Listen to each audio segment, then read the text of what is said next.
that's still not okay. That is still a problem. To understand the reason for this, we first need to look at human behaviour.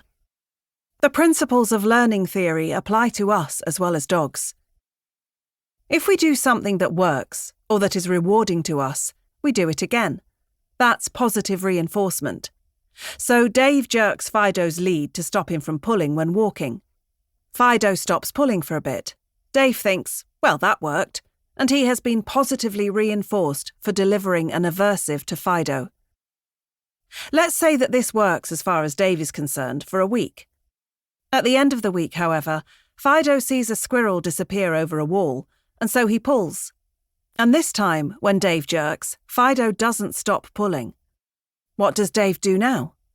Well, he's always been rewarded for jerking Fido's lead, so the logical thing for Dave to do is jerk the lead harder. Now, if you're saying, no, Dave would think of something else, surely, let me ask you this. What would you do if your pen stops writing? Get out a new one, or scribble a bit harder? What would you do if the key won't turn in the lock? Call a locksmith immediately, or shove the key in and out, wiggle it a bit harder, and rattle the handle a bit? What do you do if the kids upstairs don't hear you yell them down for tea? Go upstairs, or yell a little louder? Be honest, we all experience this. It's called an extinction burst.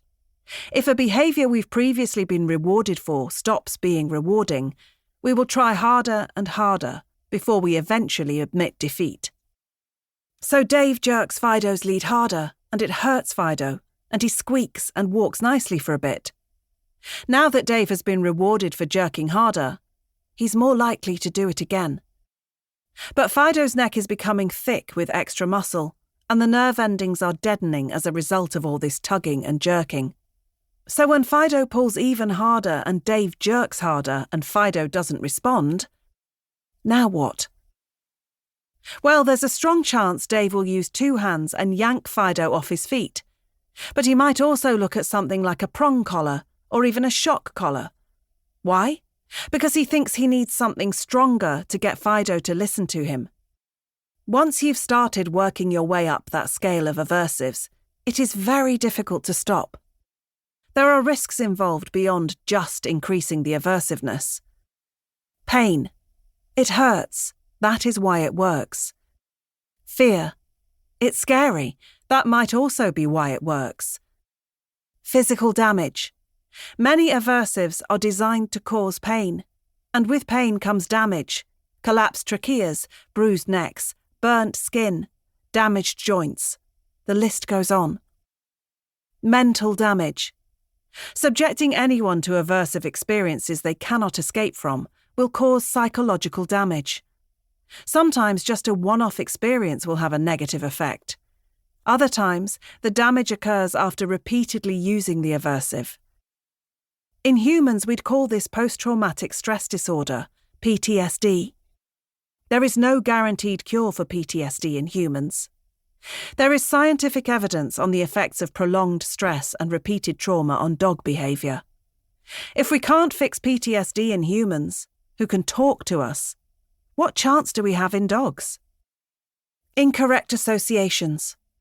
This is where the dog links the aversive with something other than his own behaviour. Worsening or new behavioural problems due to the suppression of behaviour.